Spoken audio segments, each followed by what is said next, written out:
NRV means net realizable value means sale price minus expenditure to sale minus expenditure to complete. This is technical definition. Go into deep of this definition. Net realisable value मतलब sale price नहीं है. जब भी आप goods बेचते हो, आपका बेचने में कुछ ना कुछ खर्चा होता है. Suppose carriage outward delivery cost, carriage outward delivery cost. Suppose you are selling goods through agent and you are giving agent commission, salesman commission, agent commission. कोई भी खर्चा जब आप सेल करोगे तो लगेगा. That is called selling expenditures. Understand? I am saying that in every organisation it is not that selling expenditure होगा ही. Suppose in an organisation the customer collect the goods by coming in the factory, by coming in the shop. We don't have to deliver the goods. There is no carriage outward. Suppose in an organization there is no salesman, there is no consignment agent, nothing, no agent. तो कोई brokerage वगैरह नहीं लगेगा. ऐसा कोई जरूरी नहीं है. What is our normal way of selling the goods? जिस कंपनी का इन्वेंट्री आप निकाल रहे हो, जिस कंपनी का इन्वेंट्री वैल्यू कर रहे हो, in that company what is the normal way of selling goods? Normal, not exceptional. क्या नॉर्मली आपको गुड्स कस्टमर के यहां डिलीवरी करना पड़ता है? कैरेज आउटवर्ड लगता है? क्या normally you are selling goods through agent, commission, brokerage देना पड़ता है? तो आपको उनको लेस करके निकालना है. Sale price is not NRV. Sale price minus expenditure to sell. Expenditure to sell example carriage outward, commission, brokerage, anything, minus expenditure to complete. I am not talking about inventory only as finished goods. I am talking inventory as work in progress also. Work in progress is not saleable. अगर Maruti company ने गाड़ी 50% बनाकर रखा है, अभी 50% काम बाकी है, then that car is not saleable. कोई नहीं लेगा उसको. आप बोलेंगे किसी को दे देंगे, उसके बाद वो पूरा बना लेगा. ऐसा नॉर्मली तो नहीं होता ना. Normally I am saying, normally company will complete the car, then it will be saleable. जब वो कंप्लीट होगी तो सेल प्राइस पता चलेगा. मार्केट में हमें सेल प्राइस पता है कंप्लीट गुड्स का. मारुति की कार अभी 50% कंप्लीट है, लेकिन कंप्लीट कार का सेल प्राइस हमें मार्केट में मालूम है at the end of the year. जो पार्शियली कंप्लीट कार है उसको जब कंप्लीट करेंगे तो वो सेल होगा. Suppose partially complete car to complete it will incur a cost of 1,50,000. अभी वो WIP है, वर्क इन प्रोग्रेस है. जब हम उसको कंप्लीट करेंगे तब वो बिकेगा. कंप्लीट करने में 1,50,000 खर्चा होगा, और फिर कंप्लीट करने के बाद वो कितने में बिकेगा? से 4,50,000 में. So 4,50,000 is the sale price minus 1,50,000 to complete. If it is finished goods, there is nothing to complete. If there is raw material, if there is work in progress, the completion cost you need to deduct from sale price. If Maruti company is purchasing any raw material, they are not purchasing raw material for selling. They will use the raw material in the car, they will make the car, and then they will sell the car. So raw material का NRV और work in progress का NRV will be what? What is the final sale price of the complete thing? Minus the further expenditure you require to complete it, and minus expenditure on sale, carriage outward, commission, brokerage, both. If it is finished goods, sale price minus expenditure on sale. If it is raw material, work in progress, sale price minus expenditure on sale minus expenditure to complete. You will say why? Suppose our year ending is 31st May 2022. Our year ending is 31st May 2022. So on 31st May 2022, I need to value the inventory. I need to value the inventory at the end of the year. so that inventory value I can deduct from the total purchase or manufacturing cost. I will get cost of goods sold for PL account, and that inventory value I will be recording in the balance sheet. Balance sheet is balance sheet as on. If you prepare balance sheet on 31st May, if you prepare balance sheet on 1st June, it will be different. Because some goods are further purchased, some are sold, customer paid, and all, so many things. Balance sheet is as on. तो हम लोग inventory का value निकाल रहे हैं 31st मई को. 31st मई को क्या सेल प्राइस गाड़ी का मार्केट में है, माइनस अगर हम नॉर्मल वे में सेल करते हैं जैसे करते हैं, तो हमारा क्या कमीशन, ब्रोकरेज और कैरेज आउटवर्ड वी विल इनकर. और अगर वो रॉ मटेरियल और WIP है, तो हम लोग उसको कंप्लीट करने में, बेचने के लिए क्या क्या खर्चा करने वाले हैं, आपको ये सब सेल प्राइस में से माइनस करना होगा. तो आपको क्या मिलेगा? अगर वो WIP है तो WIP का NRV, अगर वो रॉ मटेरियल है तो रॉ मटेरियल का NRV, फिनिश गुड्स का, कंप्लीट कार का NRV I am not calculating. I am calculating net realisable value of the inventory which I have. मेरे पास जो है उसका NRV क्या है. गाड़ी तो कंप्लीट होके मार्केट में लाखों में बिकेगा, लेकिन मेरे पास तो इन्वेंट्री में कंप्लीट कार नहीं है. I have in the inventory partial complete raw material है, तो मैं उसको गाड़ी का वैल्यू कैसे पकड़ लूं? मेरे को रॉ मटेरियल का वैल्यू निकालना है, WIP का value. So NRV is not sale price. Sale price, final sale price minus expenditure to sell minus expenditure to complete. Expenditure to complete will be coming in case of raw material work in progress. It will not be coming in case of finished goods. Only expenditure to sale. Normal selling. आप बोलेंगे even though market में दाम 4.5 है, लेकिन मैं 5 लाख में बेच दूंगा, ऐसे वैसे ये सब नहीं चलेगा. आप वो सब लॉजिक अपने घर पर रखिए. लॉजिक अकाउंट्स में जो लॉजिकल है वही चलेगा.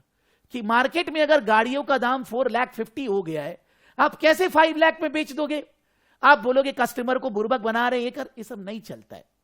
Normal selling price in the market with the normal channel minus expenditure on sale minus expenditure on to complete will be treated as NRV of the inventory which you have. उसको हम NRV बोलेंगे. और उसको compare किससे करना है? Cost. Cost निकालने का बहुत सारा तरीका है. Average, FIFO, LIFO, under average also, simple average, weighted average, under average also, continuous average, periodic average, सब बहुत सारा मेथड्स है. सभी मेथड को समझने के लिए एक न्यूमेरिकल एग्जाम्पल लेना होगा, अदरवाइज कॉस्ट वाला पोर्शन समझ में नहीं आएगा. एग्जाम्पल लेंगे, वी विल टेक, बट पहले कॉस्ट के अंदर आएगा क्या? What are the types of things you will consider as a cost of inventory? किसको किसको कॉस्ट में लेंगे? Only manufacturing cost, purchase cost will be cost of inventory.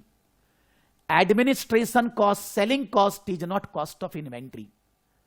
Maruti company है, उसका हेड ऑफिस है. हेड ऑफिस में डायरेक्टर, स्टाफ आर वर्किंग. वो जो डायरेक्टर लोग जो भी काम कर रहे हैं, या बहुत सारे मैनेजर्स वगैरह हेड ऑफिस में, वो लोग मारुति कार बनाने में क्या कर रहे हैं? कुछ नहीं कर रहे. डिसीजन वो लेते हैं, मैं नहीं बोल रहा, but they are not doing anything in manufacture of the car. तो डायरेक्टर का सैलरी, हेड ऑफिस का कोई भी कॉस्ट इन्वेंट्री का कॉस्ट में नहीं जुड़ेगा, because that is not cost of inventory. जब आप गाड़ी बेचते हो तो आपका सेल खर्चा लगता है, उसका बनाने से क्या ताल्लुक है?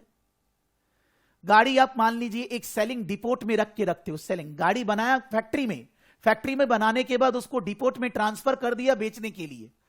डिपोट का रेंट वगैरह इन्वेंट्री में नहीं आएगा. You will calculate cost of inventory only up till that period where the inventory is ready. If it is at work in progress, तो उसको उस स्टेज में लाने में जो जो कॉस्ट लगा है. So administration and selling cost are never included in inventory cost. Any abnormal cost is never included in inventory cost. मान लीजिए आपका फैक्ट्री में आग लग गया, कुछ खर्चा हो गया, that cost will not be coming as a cost. आप बोलेंगे फैक्ट्री में लगा है, तो क्या वो नॉर्मल है क्या? फिर तो आपको कॉस्ट ट्रिपल चोपल करना, करिए. normal cost till the point the condition where the inventory is there, उस पॉइंट तक लाने में जो खर्चा लगा है नॉर्मली, केवल वही कॉस्ट में कंसीडर होगा. Now in organisations they go on producing the things and they go on selling. बनाया खरीदा चलते जाता है. तो कुछ ना कुछ प्रिंसिपल लगाना पड़ता है कॉस्ट के लिए. FIFO, average, simple, weighted, this that.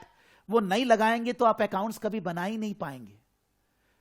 Cost teach cost, ये तो है नहीं ना 4 आइटम खरीदे, 3 बेच दिए, 1 बच गया. Then in that case why we will apply any method. जो 1 तो बच गया उसका कॉस्ट तो पता है. If you are such a business where the volume is such a lower level, then तो you don't have to apply any method, you know the cost. But we are talking about organization where millions of units are produced and then sold out. तो कुछ तो principal लगाना होएगा ना कि कौन सा कॉस्ट को कॉस्ट ऑफ द इन्वेंट्री बोलेंगे. सो आई सेड जनरली कि we will not consider administration, selling or abnormal expenditure as cost of inventory. We will consider only the manufacturing cost, purchase cost, that is the cost of inventory by different methods, FIFO, LIFO, whatever, different methods है जिससे हम cost निकालेंगे. तो अगर cost of inventory is 1 lakh and NRV is 90,000, inventory will be valued at 90,000. From the total cost you will deduct 90. So the cost of goods sold will increase by 10,000. So the profit will be 10,000 less. Conservative. That is a prudence concept. But agar cost is 1 lakh, NRV is 1,20,000, then we will consider inventory value 1 lakh. We will deduct from the total cost 1 lakh. So we will deduct cost 1 lakh from the sales. So the profit will be after deducting 1 lakh. That is prudence. हम 1,20,000 inventory का value नहीं पकड़ सकते. Normally जब आपको पता है कि NRV कॉस्ट से ज्यादा होगा, आपको निकालना ही नहीं है. You don't need to, because why you will waste your time, money and resources? When we know that the NRV is greater than the cost, we will not do calculation of NRV. We will do calculation of cost only, that is the inventory value.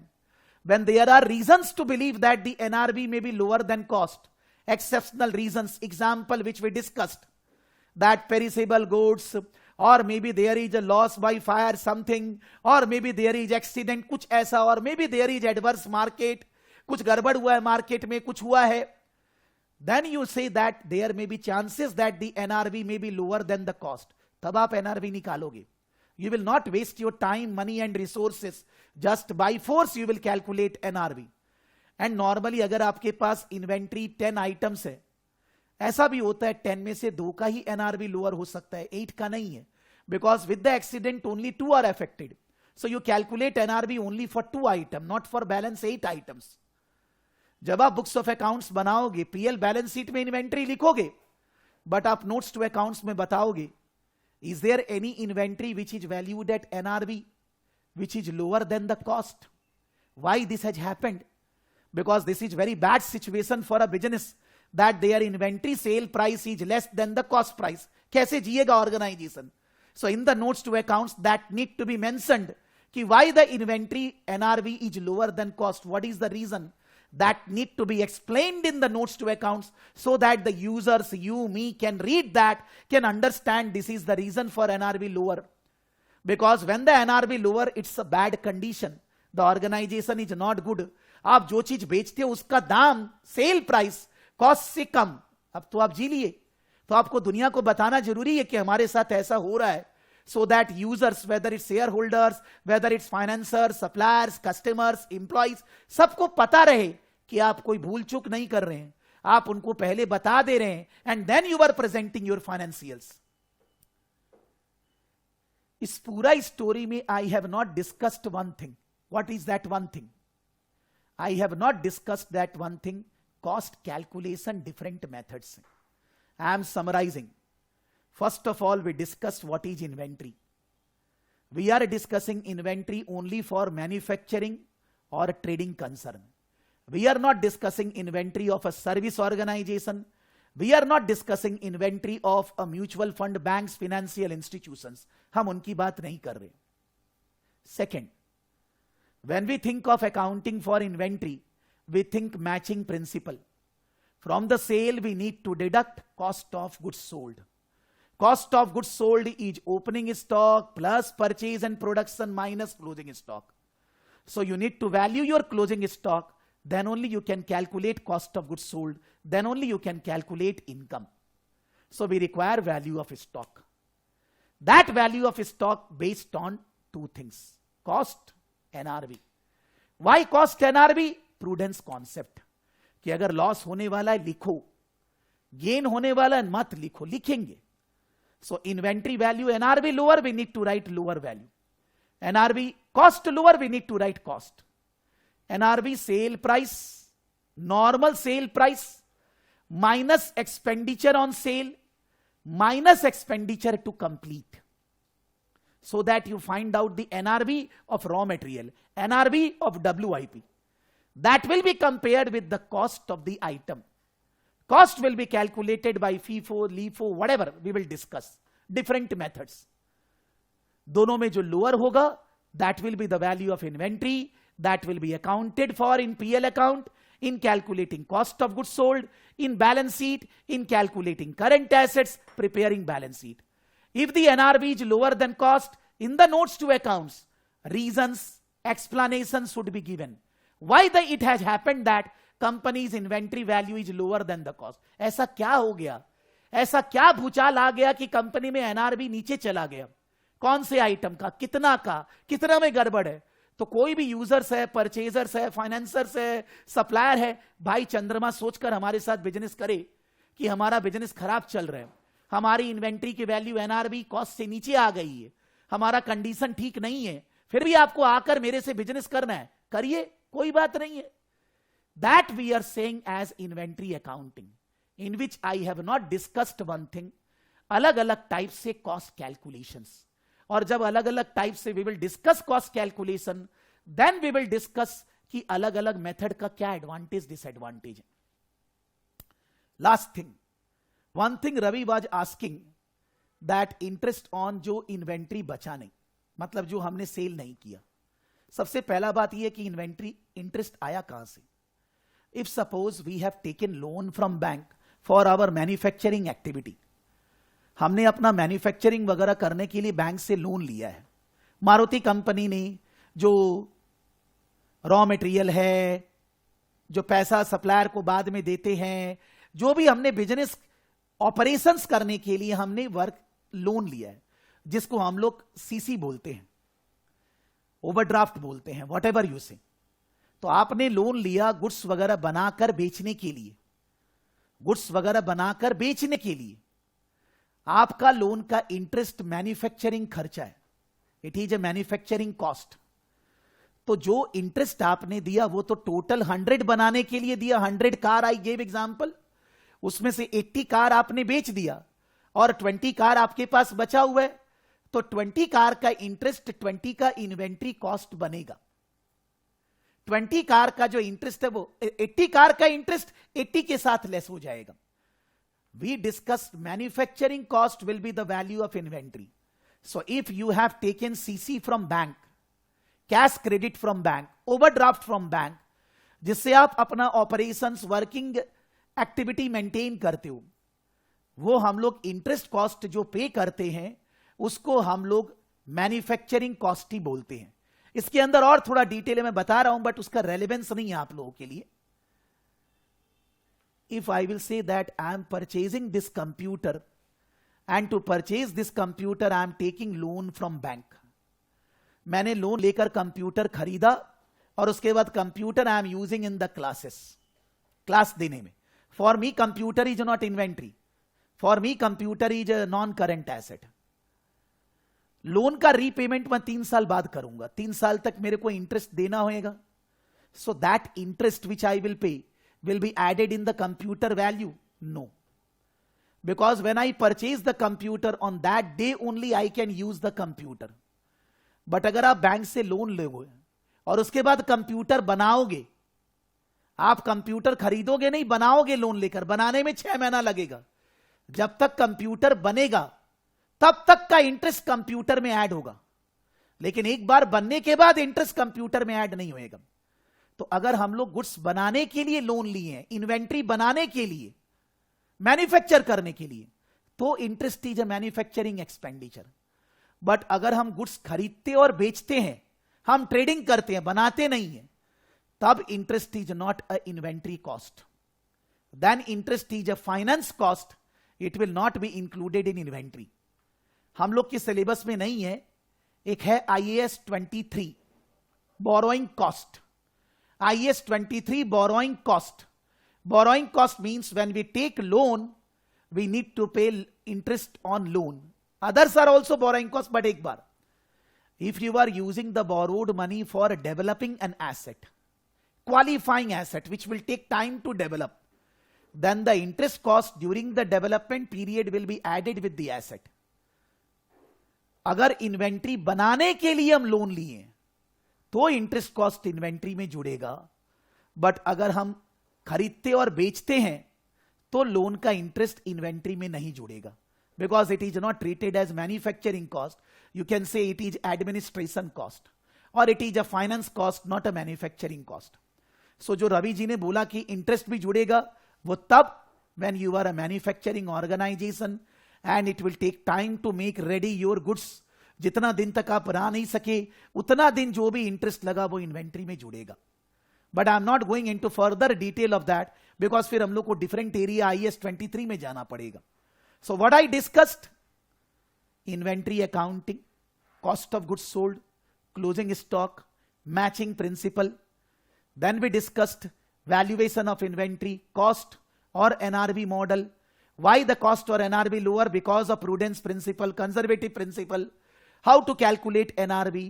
We have not discussed the cost calculations. We will discuss, and different methods में क्या फायदा नुकसान है वो भी discuss करेंगे।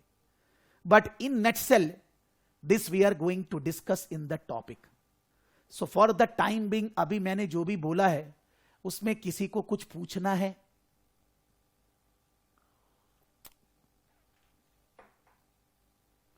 Ravi ji, Ravi, सीमांशु, Sudipta, Columbus, Madurai, निशित, बोलिए sir.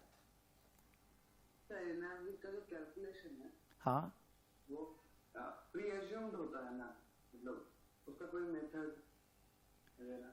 जो कैलकुलेशन मेथड आप कॉस्ट की बात कर रहे हैं क्या? एज्यूम नहीं करते हैं। अगर हम गाड़ी बेचते हैं तो गाड़ी का सेल प्राइस तो मार्केट में दिखता ही होएगा ना यार, कोई एज्यूम नहीं है। मतलब कॉस्ट का हम लोग कैलकुलेशन करते हैं। आप NRV बोल रहे हैं, कॉस्ट भूल जाइए। NRV is based on sale price.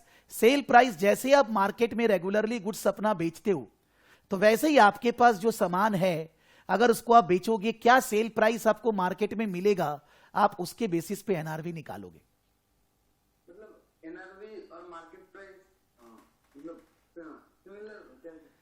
Market price NRV नहीं है, बिकॉज NRV तो मैंने बोला market price minus expenditure on sale, minus expenditure to complete, minus करना है। लेकिन NRV निकलेगा मार्केट प्राइस से। विदाउट मार्केट प्राइस आप NRV निकाल नहीं पाओगे।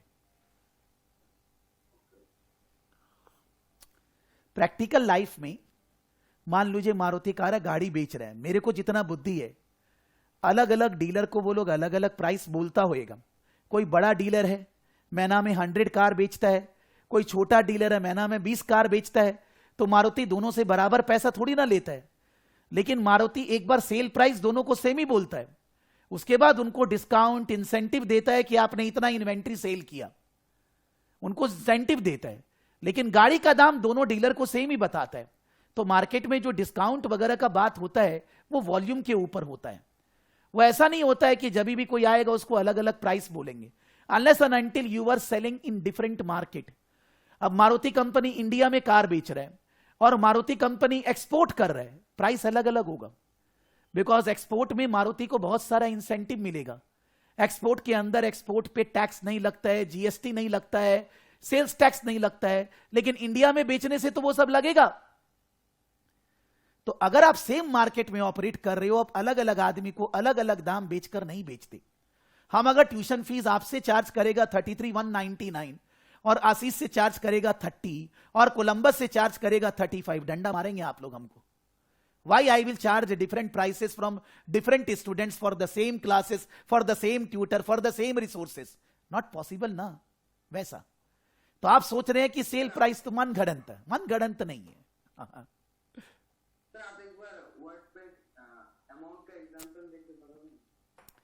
एनआरवी की कॉस्ट का तो मैं एग्जाम्पल, हम एनआरवी खाली डिस्कस किया, हम कॉस्ट डिस्कस ही नहीं किया। हम अभी तक नहीं, मैंने बोला कि कॉस्ट 1 लाख हो और एनआरवी 90,000 है, तो हम लोग को 90,000 इन्वेंट्री का वैल्यू पकड़ना है।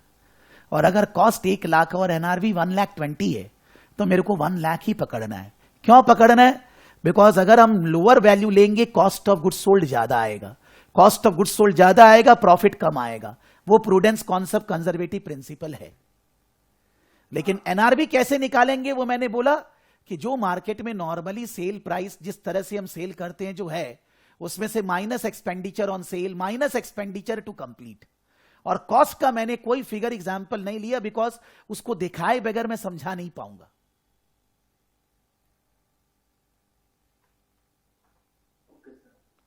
नहीं, ओके आपका मन से फीलिंग नहीं आया?